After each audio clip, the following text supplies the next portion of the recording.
Subscribe کریں ہمارے channel کو اور بیل آئیکن کو کلک کریں تاکہ ہماری ہر نئی آنے والی ویڈیو آپ تک بآسانی پہنچ سکے۔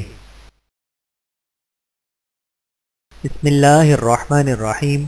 السلام علیکم ورحمۃ اللہ وبرکاتہ۔ رسول اکرم صلی اللہ علیہ وآلہ وسلم نے فرمایا کہ جب رمضان کریم کا مہینہ آتا ہے تو جنت کے دروازے کھول دیے جاتے ہیں اور شیطان زنجیروں میں جکڑ دیے جاتے ہیں۔ روزے دار کے لیے دو خوشیاں۔ رسول اکرم صلی اللہ علیہ وآلہ وسلم نے فرمایا روزے دار کو دو خوشیاں حاصل ہوتی ہیں، ایک اس وقت جب وہ افطار کرتا ہے تو خوشی محسوس کرتا ہے، اور دوسرے جب وہ اپنے رب سے ملاقات کرے گا تو روزے کا ثواب دیکھ کر خوش ہو جائے گا۔ بحوالہ صحیح بخاری۔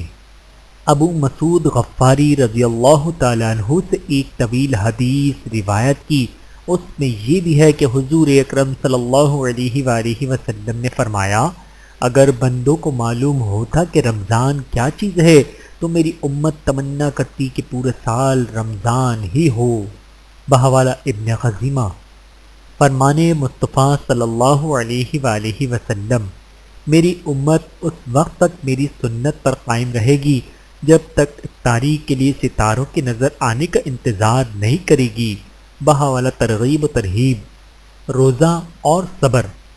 قبیلہ بنی سلیم کے ایک صحابی شخص کا بیان ہے کہ حضور اکرم صلی اللہ علیہ وآلہ وسلم نے اپنے ہاتھ پر شمار کر کے فرمایا کہ تسبیح نصف میزان کو بھر دیتی ہے، اور الحمدللہ پورے طور پر پر کر دیتا ہے، اور تکبیر جو کچھ آسمان اور زمین کے بیچ میں ہے سب کو بھر دیتا ہے، اور روزہ نصف صبر ہے، اور پاکیزگی آدھا ایمان ہے۔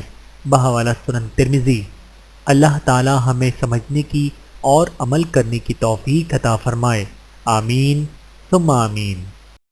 ویڈیو دیکھنے کا بہت شکریہ۔ مزید ویڈیوز دیکھنے کے لیے ہمارے چینل کو سبسکرائب کریں۔ اگر ویڈیو پسند آئے تو لائک کریں۔ اچھی بات کو دوسروں تک پہنچانا صدقہ جاریہ ہے۔ جزاکم اللہ خیرا کثیرا۔ اپنا اور اپنے پیاروں کا بہت زیادہ خیال رکھیے گا اور مجھے دعاؤں میں یاد رکھیے گا۔ Take care. اللہ حافظ۔